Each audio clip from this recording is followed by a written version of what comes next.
Dr. Anthony Fauci in the hot seat on Capitol Hill.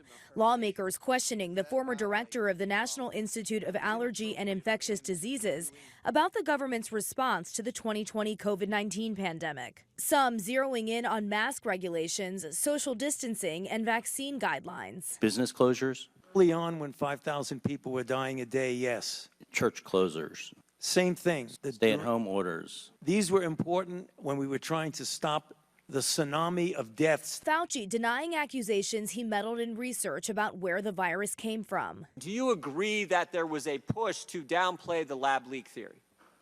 Not on my part. While the committee chair said the focus of the hearing was to learn lessons and better prepare for the future, Republican Marjorie Taylor Greene unleashing an attack on Fauci. Do you think that's appropriate? Do the American people deserve to be abused like that, Mr. Fauci? Because you're not doctor, you're Mr. Fauci in my few minutes. Several Democrats jumping in to defend Fauci. Mr. Chairman, Fauci, objection.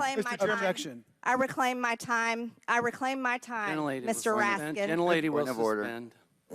Mr. Chairman, Point of order. Just in terms of the rules of decorum, are we allowed to deny that a doctor is a doctor just because we don't want him to be a doctor? Republican Chair Brad Wenstrup then stepping in. Gentlelady will suspend. And the gentlelady should recognize the doctor as a doctor. Fauci worked for the federal government for more than 5 decades before stepping down in 2022, saying he has nothing to hide, testifying voluntarily. At one point, getting emotional as he talked about the death threats he and his family receive. It is very troublesome to me. It is much more troublesome because they've involved my wife and my 3 daughters.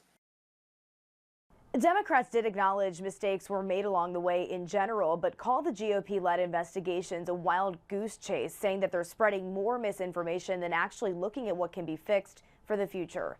Rena Roy, ABC News, New York.